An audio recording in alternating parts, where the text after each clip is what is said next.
getting closer. We haven't made a call there yet. Havdi in Wisconsin, leading right now. Sam Brown in Nevada is closing in on Jackie Rosen. Wow. We're talking about historic numbers here. If all of these dominoes fall, you're talking about a Senate that could be 54-46, 55-45.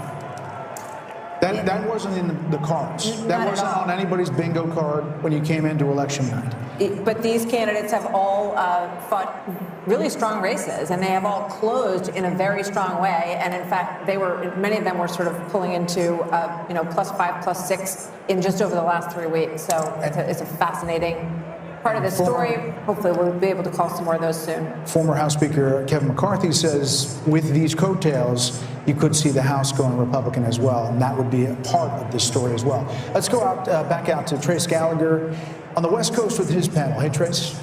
Brett, thank you. Martha, thank you as well. We've got our panel, Steve Hilton, Jody Armour, Kaylee McGee-White, and Jono Caldwell. You're talking to your panel, Brett and Martha, and we were talking to ours, and Kaylee McGee-White was struck by the whole concept that, again, Trump was undercounted. Kaylee. This is the third consecutive polling miss in a presidential cycle for Donald Trump, and we really need to be asking ourselves, why do they keep getting it wrong? And at this point, it is a choice. Back in 2016, you could argue that you were blindsided. You didn't expect it.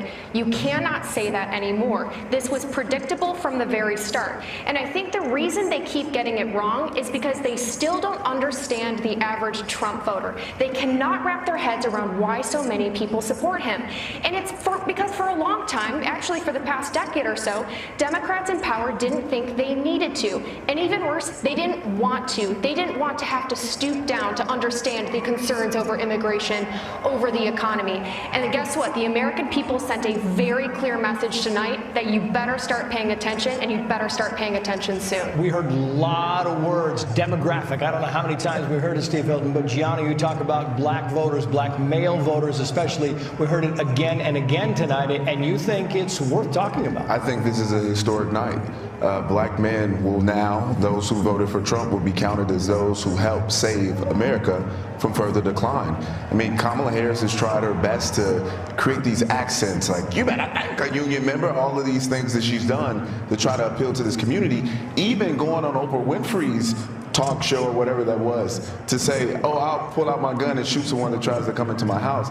I mean, this has become nonsensical to the point that I don't know if we're looking at Medea runs for president or not. I mean, this is outstanding what has happened from the black male perspective, and I hope the Republican Party takes note. Yeah, and you talk about young males and younger voters, Jody Armour. You're a law professor at the University of Southern California.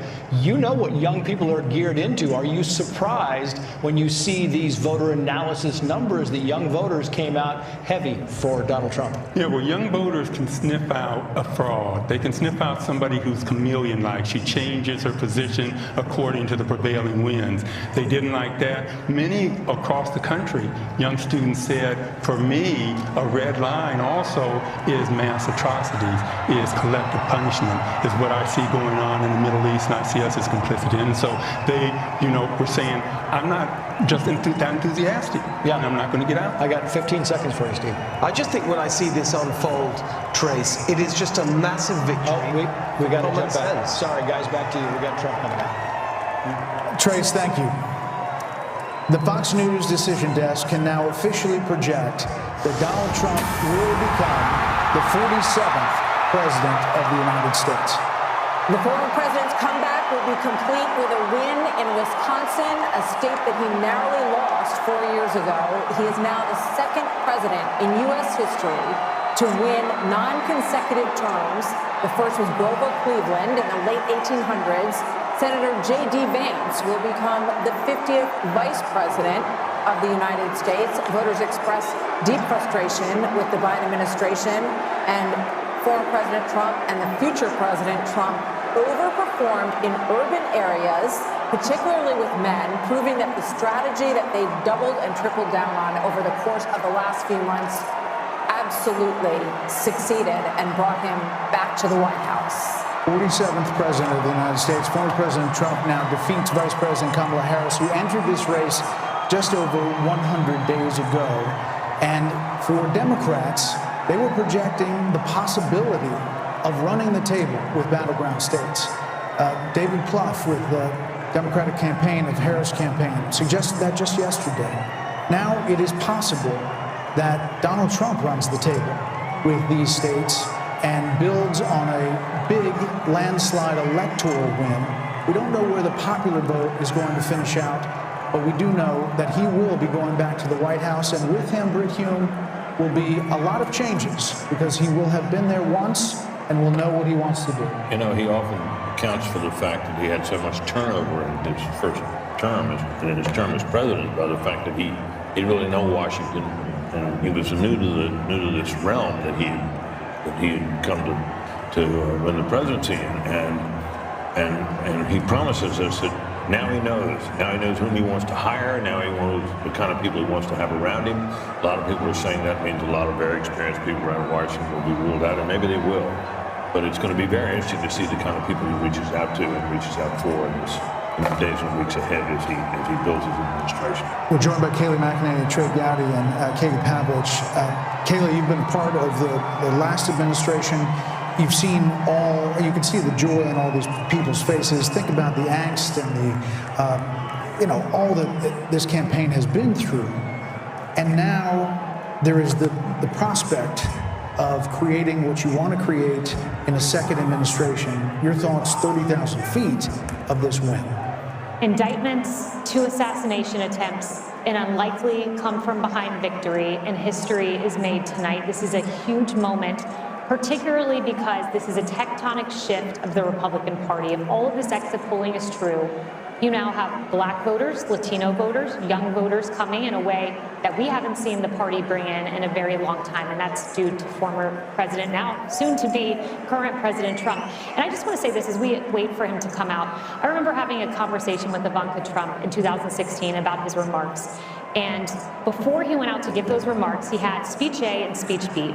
Speech A was a more boisterous Trumpian speech. Speech B was a speech full of unity. And he looked up, Ivanka said, saw the faces of crying Hillary voters. He ripped up the boisterous speech and said he wanted to heal the nation. And the first words he said were an appreciation for Hillary Clinton, for her service to our country. And then he said, now it is time for America to bind the wounds of division. And he said, we are a party of all races, creeds, and religions. That is more true tonight than it was 8 years ago. And I fully expect President Trump right now is maybe ripping up that more boisterous speech and preparing to unite the country. It's an amazing message. I hope Kayleigh's right. I hope you're right.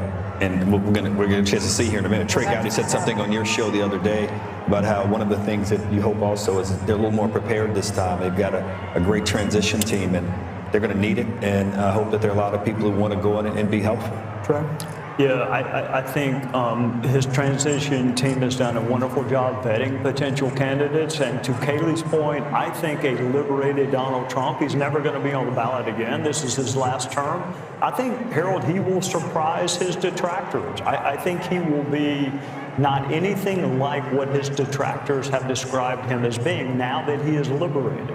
If I'm wrong, you can hold me to that. But I think he will. A liberated Donald Trump is going to shock his detractor. He has said that the assassination attempts had an impact on him. We saw him in many ways return to the very rough and tumble style that we've seen in Donald Trump towards the end of this. But now he will take the stage tonight as the next president of the United States, and he will not be able to run again. Yeah. And I think that is another liberating factor potentially for President Trump.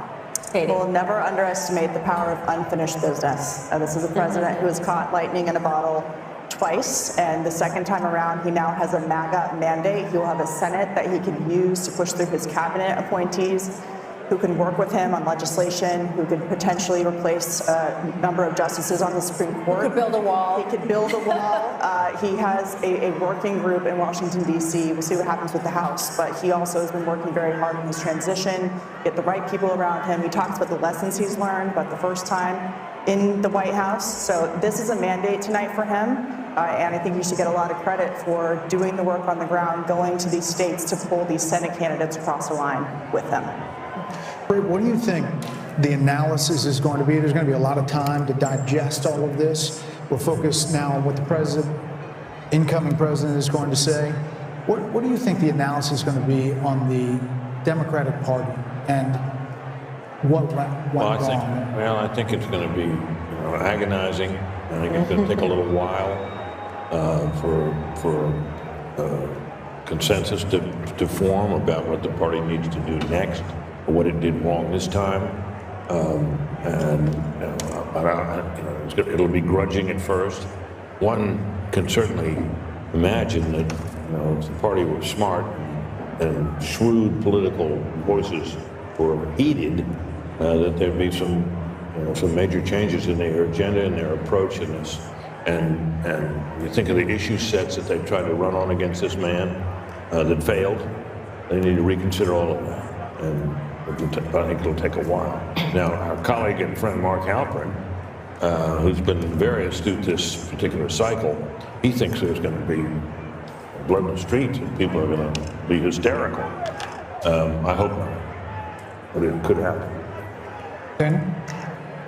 I am really looking forward to reading some of the stories, probably with a lot of anonymous sources amongst Democrats with the recriminations, and it's going to be fast and furious, and you will have people saying that Joe Biden should have dropped out the day after, not dropped out, but said he was not running for re-election on the day after that midterm in 2022, and either endorsed her or said, let there be a primary, and Dr. Jill Biden, there will be thoughts about her, and I wonder how chilly that White House is going to be for the next 90 days as they try to figure it out. And let me just say that as Vice President of the United States, Kamala Harris will certify the election results on January 6th.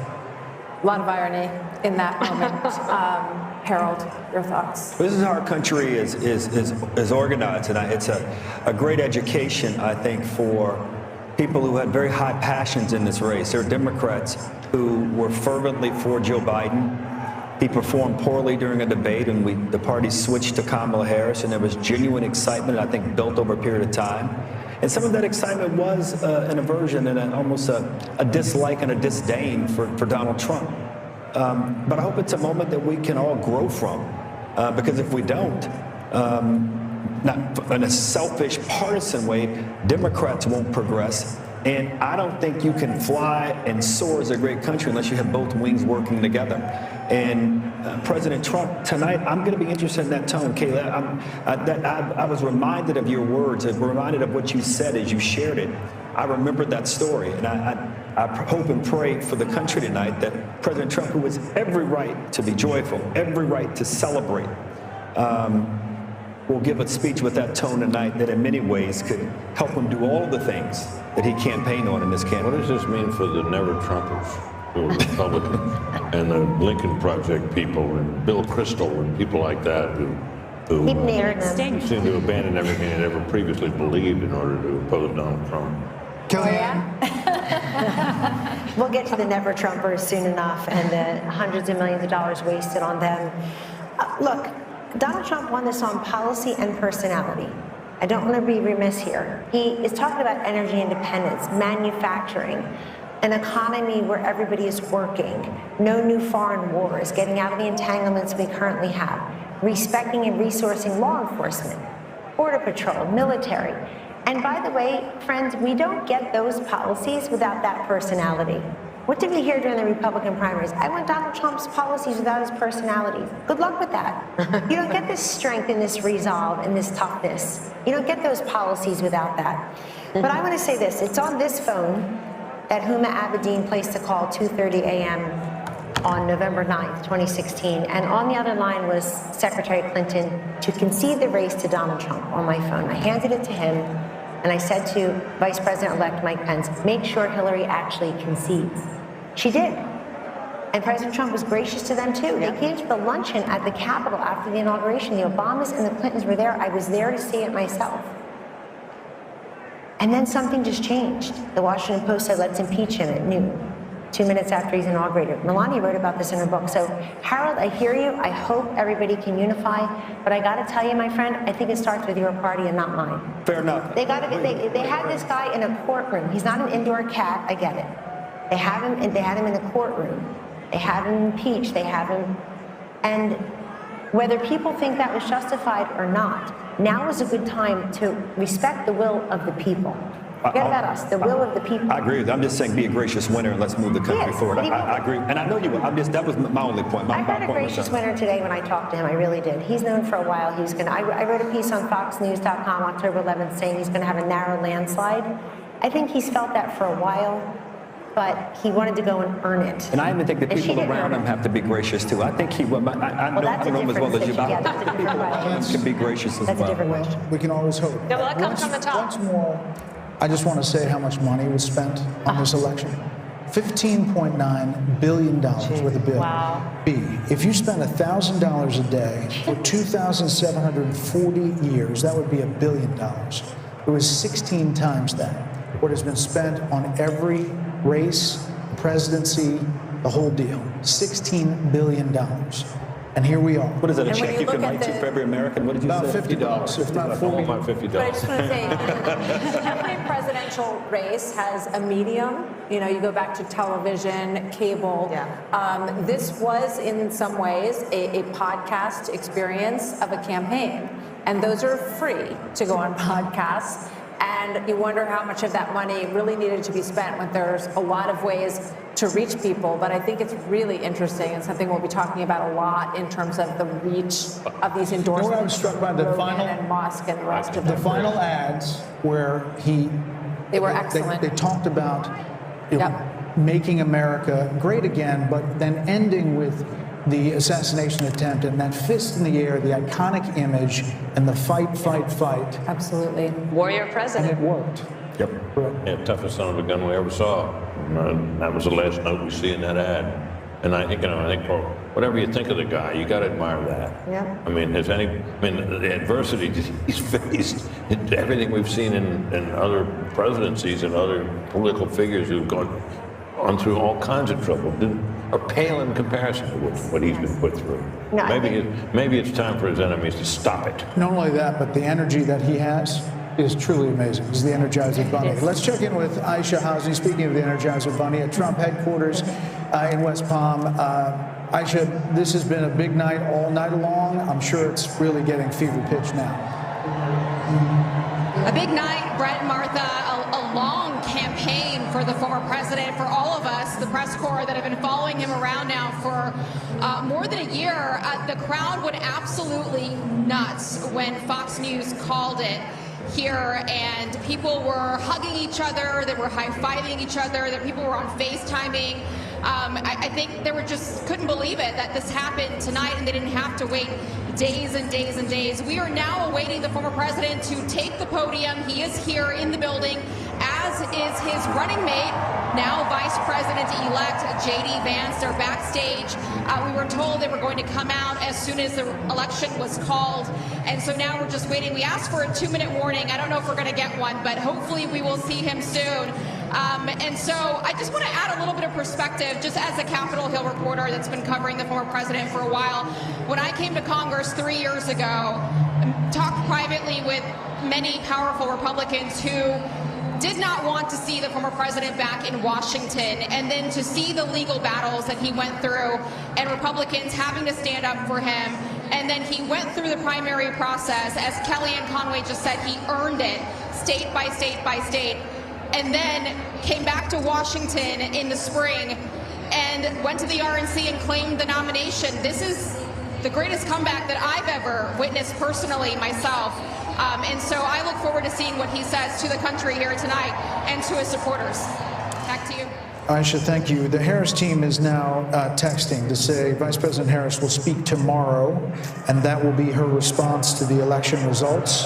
That's all we have from the Harris team, which is really strange. I mean, from a PR perspective, Dan? No, I also just think it's a shame, because I remember when John Kerry did this to George W. Bush in 2004, and you work so hard, and I know that they're disappointed, but you should concede and let your opponent have their election night, and let everybody that's there at Trump, at Mar-a-Lago, where are they? They're in Palm Beach. They're in West Palm, at the convention center. At the convention center, let them have their moment without anyone.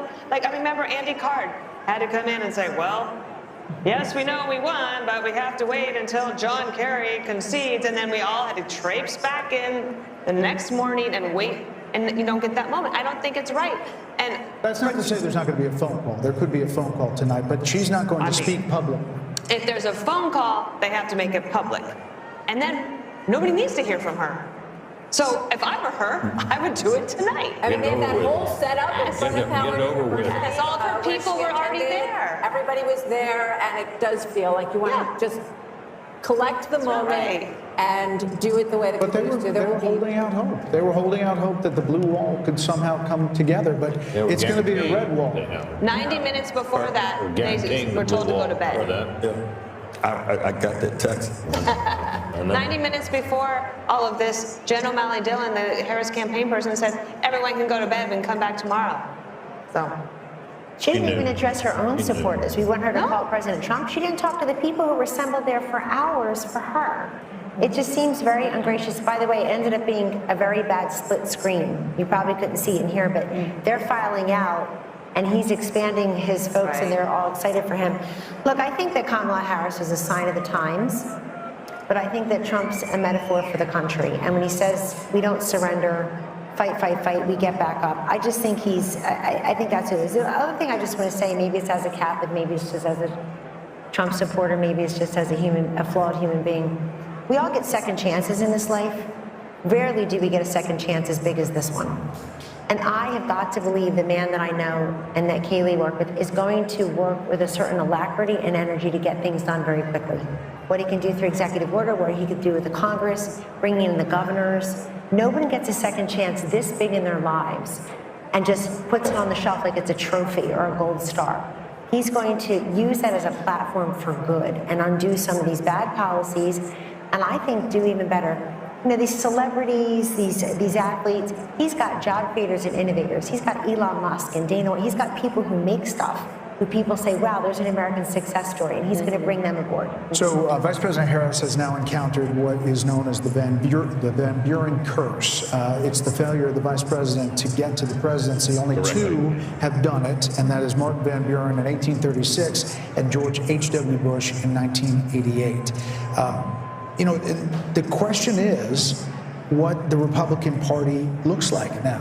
And Kayleigh, it's a multiracial party, to your point. It's working class, and maybe it's the future. I mean, it's Elon Musk. It is Joe Rogan and podcasts. It is, you know, there's an opportunity here on both parties to realign and change. There are going to be a lot of conversations that go on to that end. Who is the next standard bearer for president? Is it J.D. Vance? Is he the one who picks up the torch after a 4-year legacy-defining term with the success that Kellyanne's describing? Is it J.D. Vance that picks it up?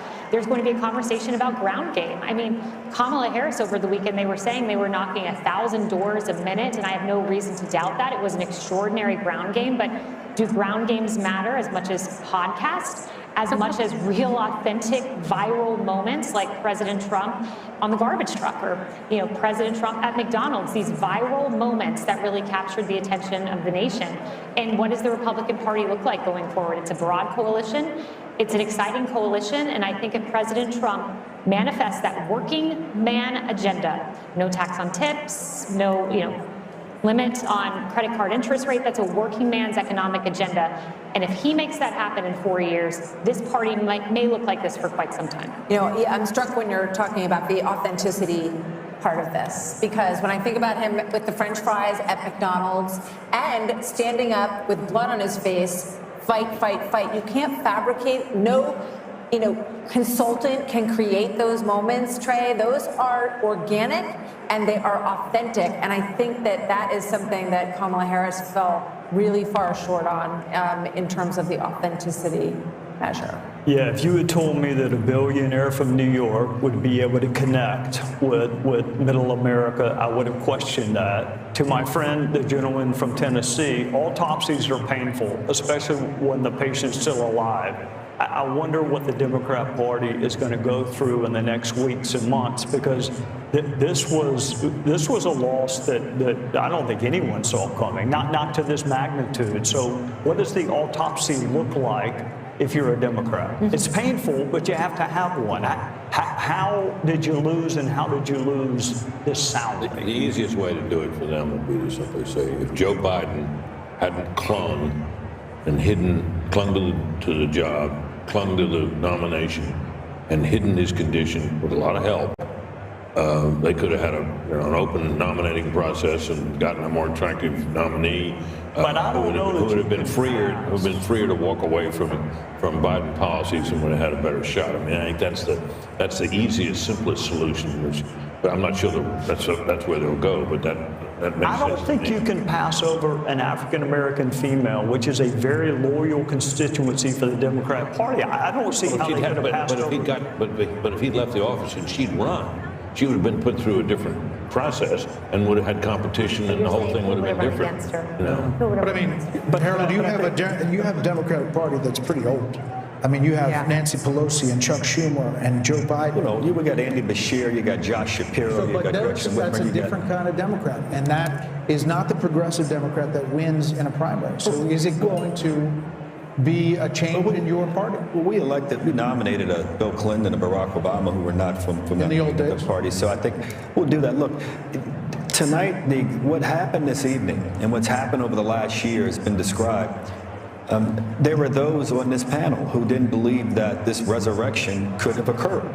So if this can happen, things are possible in politics if you're willing to change and willing to have courage and determination. And whatever Democrats or anybody want to say about this guy who's been elected our president, he personifies that courage and determination and persistence. So I think, Trey, you were asking a serious question, and Britt gave a very serious answer. I think that's going to be part of the answer. And we've got to look long and hard about whether or not the way we campaign sometimes with identity politics at the end, is that the right way to do it? But before you get there, you got to get a purpose and a message. And we'll get there. We've got a long history of figuring these things out as a nation, as a party, and we'll figure it out this time. So the carnage speech got a lot of attention at the inauguration. Do we think that this speech, I was going way back. we're actually told that the teleprompters have been removed from the stage, so we could be in for a long haul here.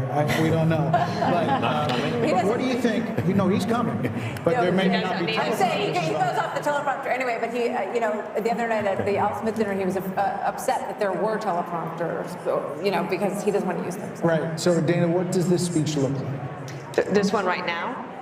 Yeah. I think look, I don't know. He's one of the most unpredictable people, too. So I think that's why we're all here, and I'm wide awake, and I've been awake for almost 24 hours now. And I am curious to see. I think I wasn't just thinking about this speech. I'm thinking about the inauguration speech, which would be 8 years since Carnage speech. He has a wide range of the types of speeches that he can give. If you think even within a speech, there's range. If you think about the RNC convention, it started off with like, oh, wow, yeah. And then after a while, it was like, wow, he's still talking. It was like so long, and it kind of got off script, and people thought, oh, he kind of lost opportunity. But he didn't. I think if you look at these people who would take off work, drive somewhere in the middle of the night to go and get in line to wait for hours, to then stay at a rally for hours, and part of the things he has done as well is created this camaraderie amongst people so that you could go to a place where you're not afraid to wear your red MAGA hat, and you could say, I'm not the crazy one. I'm not the only one who thinks the way that I do. I can actually have friends, and that doesn't mean that there shouldn't be outreach to the other side. I believe in love thy neighbor. I love all of that. But he has created something special here, so I kind of want him to take a victory lap tonight. I don't think this is necessarily the moment for unity, especially when she won't even concede and give him the night to celebrate. Kellyanne, you were looking at the popular vote. He's still up, and could finish up. And part of it is because he did run up the totals in places I was looking at, even the rural counties in Pennsylvania. He was going to win them by significant double digits, but he won them that much more. I think running up the totals in Florida, which was a swing state not that long ago, over 1.1 million votes or so. Haley, right, your home state. And this is, look, I think that when the Democrats take a look at this candidacy, it's not going to be that she had too much time, not enough time. She's just a flawed candidate. She doesn't speak well. She doesn't work hard. I'm not being mean or partisan. I don't know why the country would have rewarded this candidate with the big job. when she couldn't make the case what she does as vice president that affects our lives in a positive way, she was given that opportunity. I personally would like to thank the women of The View tonight for asking this question, for having her on. Oprah, we see you, and so on and so forth. People who thought they were doing her a favor because they made her something she's not. It's the opposite for Trump. They make him something he's not. Take that one word, take that one line, take that cherry pick this, that, the other. You never get the essence. I go back, does everybody remember 5 years ago, so Laurel and Yanny, or what color dress? You hear Laurel, I hear Yanny. You see the blue dress, I see yellow dress. We were all looking at the same thing. That's the way Donald Trump is in this country. There are people who look exactly the same person, and they see two different vistas. I think it's time that we try to see one. Look, I don't know who said it earlier. I'm a little worried about the reaction of the Democrats and the Kamala people here. I'm very worried. I think that there are a lot of unhinged people across the political spectrum, and we gave very little quarter to how many anti-Kamala voters are out there. I don't want to hear the words racism and sexism. It's eyesight and hearing. We were listening and watching her. And I'm very worried that we've not talked a lot about how violent people may be and angry because she lost. Right. I'm afraid of that. Right. I mean, I can just imagine thinking about The View, and a week or so ago, they were saying, what is wrong with someone who would vote for him? Michelle Obama. And Joe Scarborough saying, we weren't raised like this. Who raised these people? So I can only imagine what tomorrow is going to look like. I will say when we talk about The View, what comes to mind is we mentioned the carnage speech that President Trump gave at his inauguration, and my mind automatically went to the unity speech that Biden gave, and he mentioned unity a half dozen times. But when you think about what we got over 4 years, there was the garbage comment that didn't come in isolation. There were all kinds of comments. Neanderthal was one of the first words he used to describe those who opposed his COVID edicts. The Mark Cuban comment, he was an official surrogate of the Kamala campaign, and for, as mean as some of President Donald Trump's tweets have been, and people have problems with it, one thing I've challenged Democrats to find is one example of him disparaging the country, half of the country, and that's something he has not done.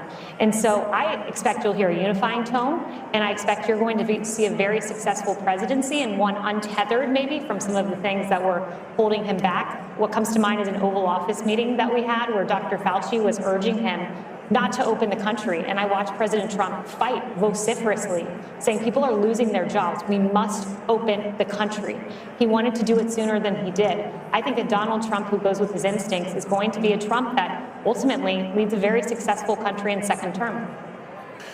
Martha, Joe Biden mentioned the word unity more in his inaugural address than any president, I think, except one. If he's serious about that, he'll pardon Donald Trump. He'll also pardon his son. And then he'll put pressure on Georgia and New York to end this lawfare. If there is any silver lining tonight, it is that lawfare actually helps the person that you are trying to go after. We need a justice system. The lady needs to wear a blindfold for a reason. We got to stop this prosecution of our political enemies. I mean, literally, his polls went up. Will be the Attorney General. Absolutely. We need a really solid Attorney General. John Ratcliffe. Can do it. Sorry, John. John, I apologize. Sorry. There will be a lot of talk about cabinet members, Treasury Secretary, Secretary of State, Secretary of Defense. You've got Tom Cotton, Mike Pompeo. You have. Well, you also have a Republican bench. And sometimes, like you were saying, that the Democratic Party is quite old right now. There's not a great bench, although there are some, and especially, but when you take governors out of states, then you leave a hole, and then you have to build up that bench back up. But the Republican bench is pretty strong right now. There you see Doug Burgum and Vivek Ramaswamy, Steve Wynn, his lovely wife Andrea. So people are there waiting for the former president. Britt would like to know where he is. He's watching us. Can we say tonight, though, Harold, that the melting pot still works? That Hispanics, Black Americans, working class Americans, standing up, asking what their government is going to do, asking their government to see them and their concerns, that it works, that this is American democracy in our republic working. The process works. I think as we get a final account of the numbers and the coalition that President Trump won with this time, I think it'll be one that will be for the history books. President Bush, I think, got 40+% of the Hispanic vote. George Bush, W. Bush, and it looks like President, at least the preliminary numbers suggest that. But as much as we talk about the unconventional aspect of this was conventional also. People believed him. He resonated with voters. He resonated with communities, rural communities, urban communities, suburban communities across the country. And I congratulate him tonight. I didn't want him to win, but I congratulate him on his victory and wish him the best for my country. And I can only hope that the concerns that are articulated by my dear friend Kellyanne, that they're not realized. I hope that my party and my friends, and for that matter, Republicans alike, that we're all able, once we get past the moment here, the 24 hours of excitement and joy and celebration, to understand that what we're really celebrating is the greatest experiment to have ever come to existence. It will celebrate 250 years of its own existence in 2026. So those are my thoughts, brother. I'm struck by the issue of abortion because it was talked about so much, and it was presented as if, you're a woman and you are not going to support her, then you hate all women. They said that husbands, were hateful towards their wives and the women in their lives if they didn't support this candidate. And I think it just goes to show that kind of, manipulating, it doesn't win. And narrow casting us based on our gender. I think Kamala Harris was talking to us from the waist down, and I think Donald Trump was talking to us from the waist up as well. That's where my eyes, my ears, my heart, my brain, and my big mouth are. So, you got to talk to the woman in full. It's as if she doesn't know anything about the economy, or she doesn't care about what's going on in Ukraine or Israel or with Iran, or can't do the math on her grocery bill. It's an insult. Of course people care, but we care about many things. Just as we are not monolithic in life, we're not monolithic thinkers politically. But Martha, something else happened. They put these ballot initiatives on to try to gin up turnout for the Democrat. And they did that, and it kind of backfired. Look at this popular vote. And it backfired. The other thing is, if you've got 10 abortion ballot initiatives, you can vote your conscience on abortion, and you can vote separately or similarly for president. The presidential race was not a proxy for your position on abortion. By the way, somebody sent me the statistics. Over $500 million spent on ads about abortion. $500 million in this country out of the $16 billion Brett is talking about. $37 million for pro-lifers. The rest was the pro-choicers. It's just insane amount of money. So we've spent a lot of time talking about markets tonight and the betting markets. Trey, at this point, it's at about 66% that Republicans hold on to the House as they're ticking down the possibilities, and they look at these coattails with not only the popular vote, but what could be and is shaping up to be an electoral college landslide. Should he control the White House, the Senate, and the House, like he did at the beginning in 2016, the possibilities open to a lot of things. Yeah, I was there in 2016, and we had everything but an agenda. That mistake will not be made this time. He will deal with the border. He will deal with tax is coming up. There is a plan being formulated by Mike Johnson right now, and John Thune or John Cornyn or whoever becomes the majority leader. The mistakes of 2016, I think we were surprised that he won. I'm not saying he was surprised, but others were surprised. The other thing I will remind you, Brett, when he won in 2016, you recall what he said about Hillary Clinton.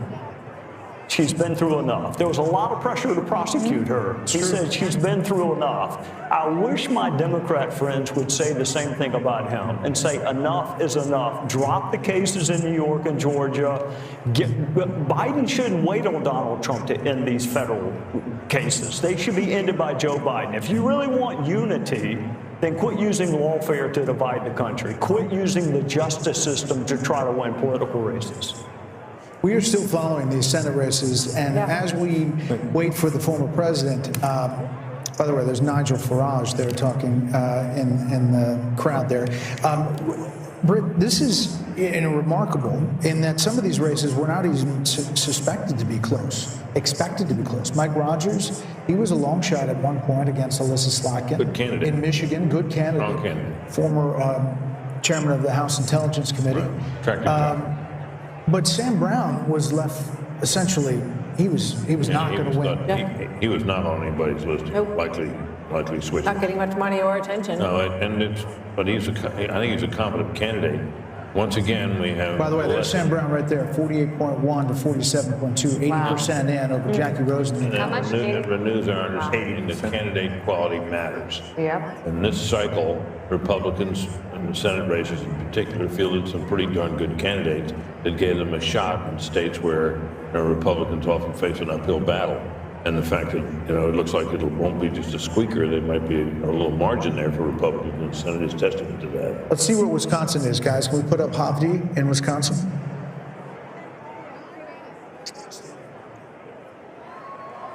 Ladies and gentlemen, please welcome President-elect Donald J. Trump, First Lady Melania Trump, and the Trump family, accompanied by Vice President-elect J.D. Vance, Second Lady Usha Vance, along with friends and campaign staff.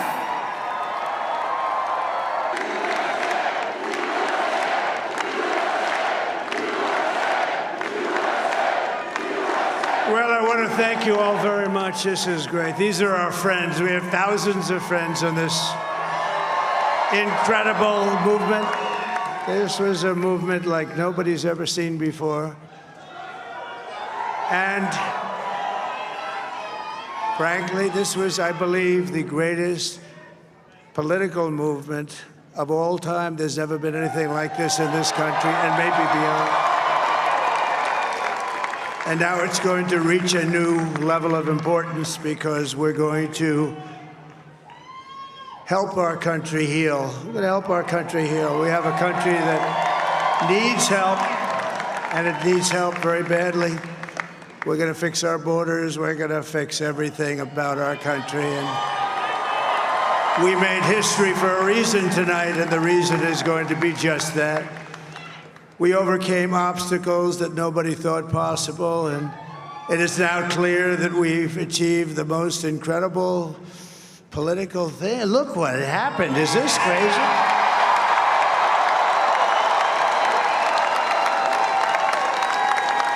But it's a political victory that our country has never seen before, nothing like this. I want to thank the American people for the extraordinary honor of being elected your 47th president and your 45th president.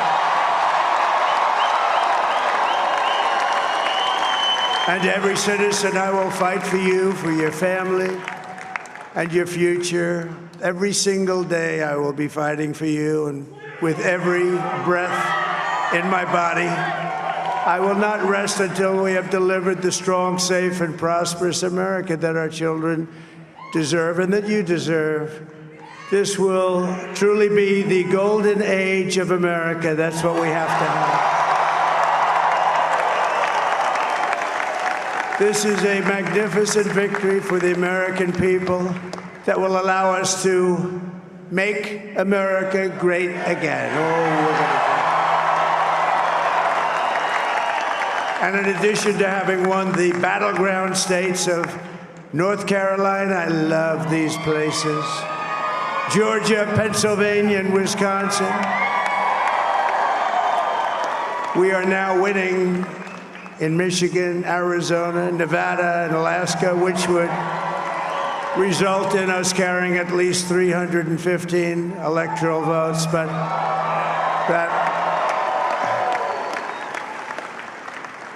it's much easier doing what the networks did or whoever called it, because there was no other path. There was no other path to victory. We also have won the popular vote. That was great. Very proud of that.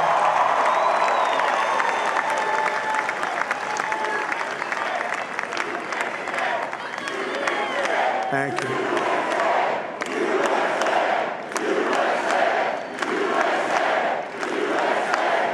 Thank you very much. Thank you. And, winning the popular vote was very nice, I will tell you. It's a great feeling of love. We have a great feeling of love in this very large room with unbelievable people standing by my side. These people have been incredible. They've made the journey with me, and we're going to make you very happy. We're going to make you very proud of your vote. I hope that you're going to be looking back someday and say that was one of the truly important moments of my life when I voted for this group of people beyond the president, this group of great people. America has given us an unprecedented and powerful mandate. We have taken back control of the Senate. Wow, that's good. And the Senate races in Montana, Nevada, Texas, Ohio, Michigan, Wisconsin, the great Commonwealth of Pennsylvania, were all won by the MAGA movement. They helped so much. And in those cases, every one of them, we worked with the senators. They were tough races. And I mean, the number of victories in the Senate was absolutely incredible. And we did tele-rallies. We did tele-rallies with each one of them. And sometimes we did 2 or 3 and it was amazing to look at all of those victories. Nobody expected that, nobody. So I just wanted to thank you very much for that. And you have some great senators and some great new senators. And it also looks like we'll be keeping control of the House of Representatives.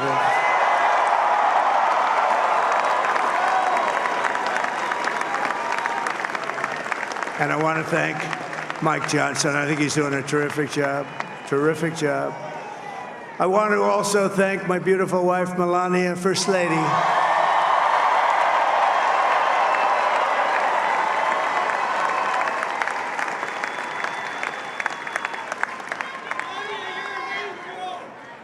Who has the #1 best-selling book in the country. Can you believe that?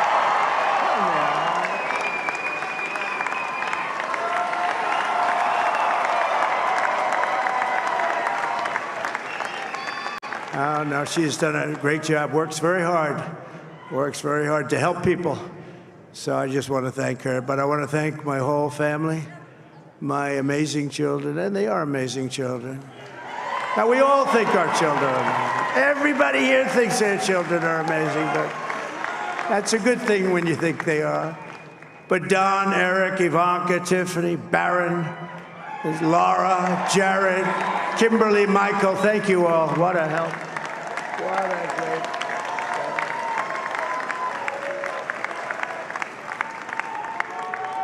My father-in-law, Victor, is tremendous, and we miss very much Melania's mother, Amalia.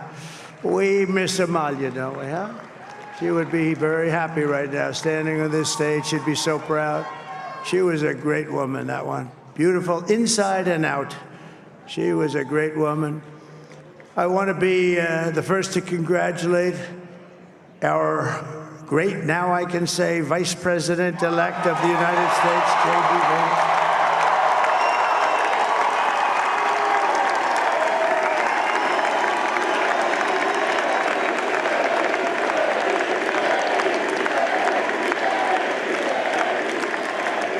And his absolutely remarkable and beautiful wife, Usha Vance.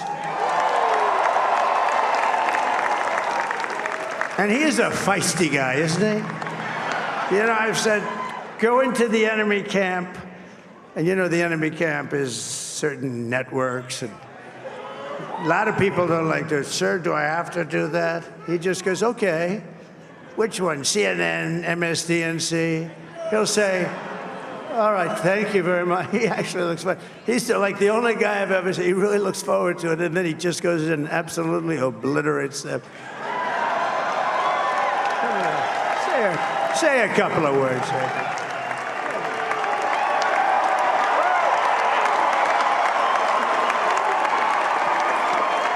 Wow.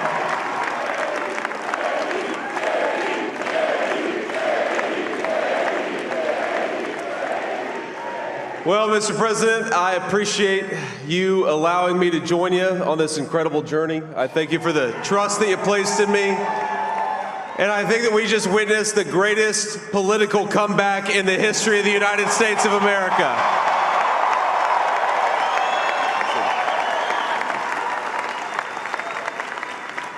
And under President Trump's leadership, we're never going to stop fighting for you, for your dreams, for the future of your children. And after the greatest political comeback in American history, we're going to lead the greatest economic comeback in American history under Donald Trump's leadership.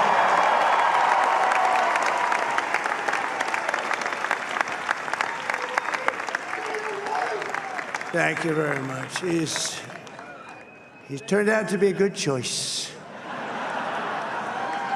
I took a little heat at the beginning, but he was, I knew the brain was a good one, about as good as it gets. And we love the family, and we're going to have a great 4 years, and we're going to turn our country around, make it something very special. It lost that little thing called special. We have to make it so. We're going to make this so great. It's the greatest country and potentially the greatest country in the world by far. And right now, we're going to just work very hard to get all of that back. We're going to make it the best it's ever been. We can do that. If we had to wait longer, I don't know. It was going bad, and it was going bad fast. We're going to have to seal up those borders, and we're going to have to let people come into our country. We want people to come back in, but we have to let them come back in, but they have to come in legally. They have to come in legally. Let me also express my tremendous appreciation for Susie and Chris, the job you did. Susie, come here. Come here, Susie. Chris, come here, Chris. Susie likes to stay sort of in the back, let me tell you. The Ice Maiden, we call her the Ice Maiden. Come here, Chris. Come here, Chris. Susie likes to stay in the background. She's not in the background. Come here, say something. This wasn't expected, but I just want to thank, obviously, President Trump for this journey. It was a great one, and he's a hell of a candidate, and he's going to be a hell of a great 47th president. And this team that we had, the best team, and, of course, even my boss, Susie Wiles, the best. Thank you. Thank you, and thank you, Susie. Look at her, she's shy. I've never seen her be shy before. Susie. They're great. Everybody up here is great. Everybody up here is very special. But the Trump, who did you say? Oh, let me tell you, we have a new star. A star is born, Elon. Now he is. Now he's an amazing guy. We were sitting together tonight. You know, he spent 2 weeks in Philadelphia and different parts of Pennsylvania, campaigning. You know, he sent the rocket up 2 weeks ago, and I saw that rocket, and I saw it coming down. I saw it. When it left, it was beautiful, shiny white. When it came down, it didn't look so pretty. It was going 10,000 miles an hour, and it was burning like hell. I said, what happened to your paint job? He said, we've never made a paint that could withstand that kind of heat. And but I saw it come down and turn around. And it was, you know, it's like 22 stories tall, by the way. It looks a little smaller than that, but it's big. And it came down, and you saw that fire burning. And I'm saying, only Elon can do this. It must be an Elon. And I tell the story. I told it last night. I had a man on the phone. I had the screen muted, no sound. I was talking to a very important man, happens to be here tonight. Very important guy, one of the most important people in, I would say, the country, actually. But, you know, I was president, and now it looks like I was going to be maybe president again, so I figured I could ask him to hold. So I asked him to hold. And especially because you're going to be president again, they hold. So I took the phone down, and I'm looking at the screen. I'm seeing this crazy thing that's going around and coming down. It looks like it's going to crash into the gantry. And I said, oh, no. And I said, do me a favor, do you mind holding for a couple of minutes? I want to see this.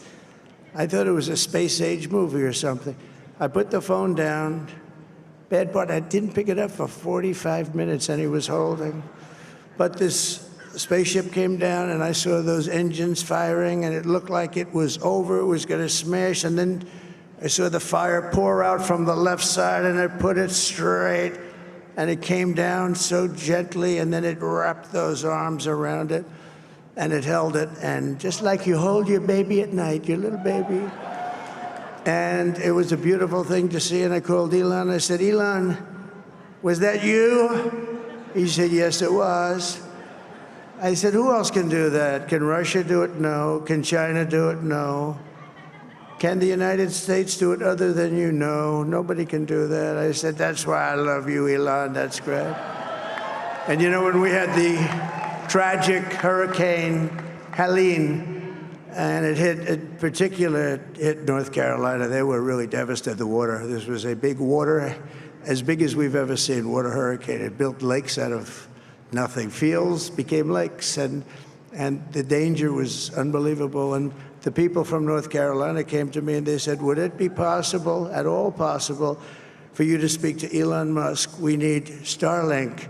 I said, what's Starlink? It's a form of communication. So I called Elon, and I'll tell you what, he had, and it was very dangerous. People would die. They had no communication. All the wires were down. I called Elon Musk. I said, Elon, you have something called Starlink. Is that right? Yes, I do. What the hell is it? He said, it's a communication system that's very good. I said, Elon, they need it really, really badly in North Carolina. Can you get it? He had that there so fast. It was incredible. So, and it was great. It saved a lot of lives. He saved a lot of lives. But he's a character. He's a special guy. He's a super genius. We have to protect our geniuses. We don't have that many of them. We have to protect our super geniuses. I want to thank some of the guys. You know, we have up here today the U.S. Open champion. He's a fantastic golfer. He's slightly longer than me. Hits the ball a little bit longer than me. Just a little bit. Bryson DeChambeau is up here someplace. What happened to Bryson? Where is he? Bryson. Oh, he was shot. He's hitting balls. Oh, he's on the way. He's hitting balls. Bryson. Oh, look at him.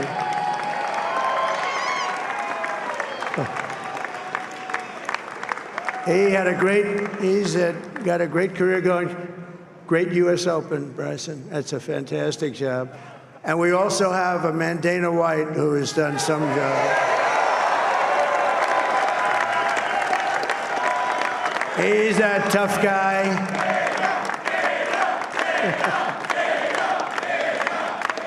So Dana started UFC and came to me, do you mind if I use your, nobody wanted to give him a rinse because they said it's a rough sport, a little rough. And I helped him out a little bit, and I went, and they said, this is the roughest sport I've ever seen, but I began to like it, and he loved it, and nobody's done a better job in sports. And you know, he's a very motivational kind of a guy, what he does. He gets these fighters, and they really go at it, and it's become one of the most successful sports enterprises anywhere at any time. It's doing so well. I'd like to ask Dana just to say a couple of words, because people love to hear from him. Dana,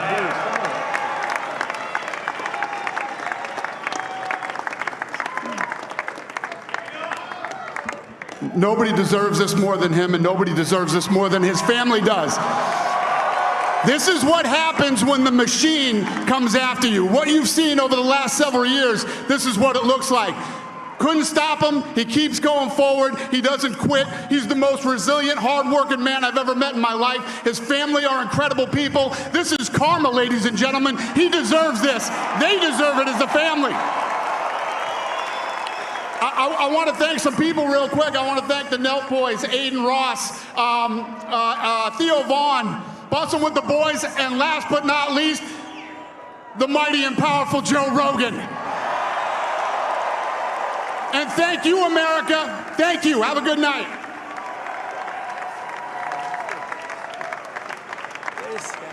That is a piece of work.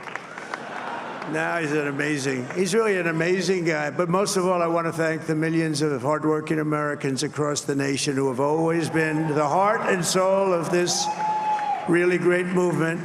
We've been through so much together, and today you showed up in record numbers to deliver a victory like no other. This was something special, and we're gonna pay you back. We're gonna do the best job. We're gonna turn it around. It's got to be turned around. It's got to be turned around fast, and we're gonna turn it around. We're gonna do it in every way, with so many ways, but we're gonna do it in every way. This will forever be remembered as the day the American people regained control of their country.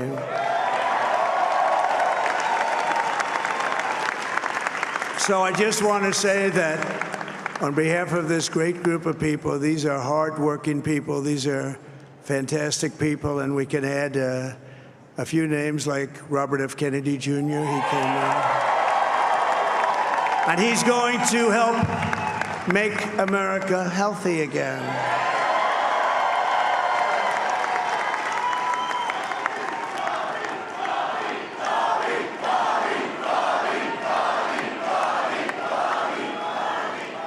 And now he's a great guy, and he really means it. He wants to do some things, and we're going to let him go to it.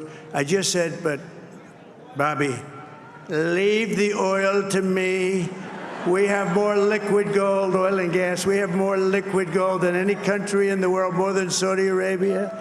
We have more than Russia. Bobby, stay away from the liquid gold. Other than that, go have a good time, Bobby.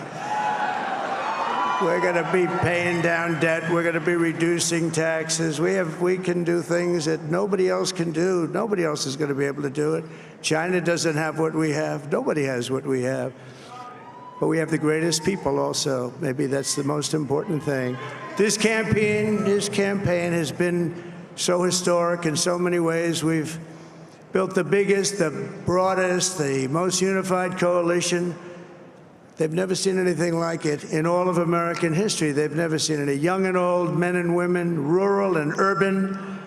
And we had them all helping us tonight. When you think, I mean, I was looking at it, I was watching it. They had some great analysis of the people that voted for us. Nobody's ever seen anything like that. They came from all corners, union, non-union, African American, Hispanic American, Asian American, Arab American, Muslim American. We had everybody, and it was beautiful. It was a historic realignment, uniting citizens of all backgrounds around a common core of common sense. You know, we're the party of common sense. We want to have borders.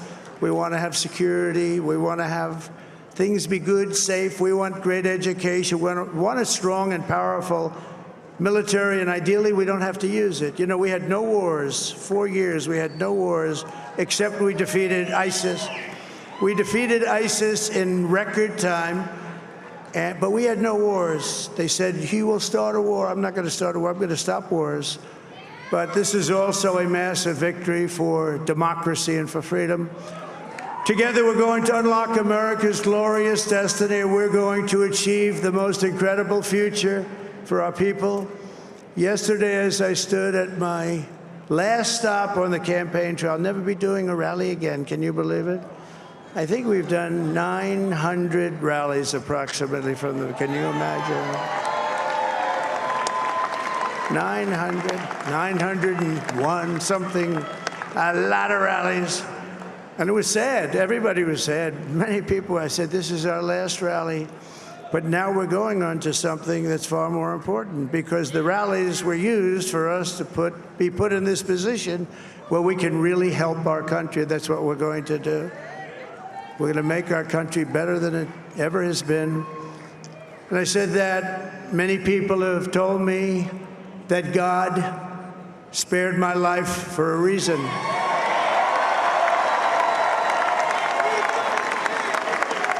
And that reason was to save our country and to restore America to greatness. And now we are going to fulfill that mission together. We're going to fulfill that mission. The task before us will not be easy, but I will bring every ounce of energy, spirit, and fight that I have in my soul to the job that you've entrusted to me. This is a great job. There's no job like this. This is the most important job in the world. Just as I did in my first term, we had a great first term, a great first term. I will govern by a simple motto: promises made, promises kept. We're going to keep our promises. Nothing will stop me from keeping my word to you, the people. We will make America safe, strong, prosperous, powerful, and free again. And I'm asking every citizen all across our land to join me in this noble and righteous endeavor. That's what it is. It's time to put the divisions of the past 4 years behind us. It's time to unite. And we're going to try. We have to try. And it's going to happen. Success will bring us together. I've seen that. I saw that in the first term. When we became more and more successful, people started coming together. Success is going to bring us together, and we are going to start by all putting America first. We have to put our country first for at least a period of time. We have to fix it. Because together we can truly make America great again for all Americans. So I want to just tell you what a great honor this is. I want to thank you. I will not let you down. America's future will be bigger, better, bolder, richer, safer, and stronger than it has ever been before. God bless you, and God bless America. Thank you very much. Thank you.